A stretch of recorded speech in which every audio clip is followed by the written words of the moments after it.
ഒരാൾക്ക് തോന്നുകയാണ് എന്റെ ജീവിതം ഇങ്ങനെ കുറെ വെറുതെ പോയി, ഉസ്താദേ പണ്ടല്ല ഞാൻ എന്തെല്ലാം തമ്മാടിത്തത്തിലപ്പെട്ടു, എന്റെ ജീവിതം കുറെ വെറുതെ പോയി, തെറ്റിലായി ജീവിച്ചു പോയി. ഇങ്ങനെ ഒരാൾക്ക് കഴിഞ്ഞ കാലത്തെ ജീവിതത്തെ ടെൻഷൻ ആവുന്നുണ്ടെങ്കിൽ ഒറ്റൊരു അമലെ നിനക്ക് വേണ്ടു, സ്വലാത്തുണ്ടായാൽ മതി. സ്വലാത്തുണ്ടെങ്കിൽ കഴിഞ്ഞ കാലത്തെ ദോഷവും പൊറുക്കും, വരാനിരിക്കുന്ന കാലത്തേക്ക് ഇൻവെസ്റ്റ്മെന്റ് ആവുകയും ചെയ്യും എന്ന് അബുൽ ഹസൻ ശാദുലി റളിയല്ലാഹു അൻഹു പറയുന്നു. യൂസുഫ് നബ്ഹാനി റഹ്മത്തുള്ളാഹി ഉദ്ധരിക്കുന്നു, നമ്മളൊക്കെ സ്വലാത്തിന്റെ അഹലുകാരാവണം.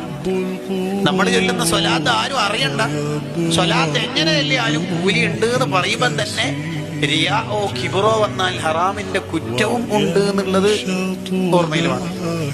നമ്മുടെ സ്വലാത്തിന്റെ എണ്ണ ആരും അറിയണ്ട, നമ്മൾ ഇത്ര സ്വലാത്ത് റബീഉൽ അവ്വൽ പൂർത്തിയാക്കി ഇത് മത്സരിക്കണ്ട, നമ്മൾ നമ്മളെ ബോധ്യപ്പെടുത്തിയാൽ മതി. സ്വലാത്ത് ചൊല്ലുന്നവന്റെ ഖൽബ് വേഗത്തിൽ നന്നാകും, സ്വലാത്ത് ചൊല്ലുന്നവന്റെ ജീവിതം നന്നായി കിട്ടും.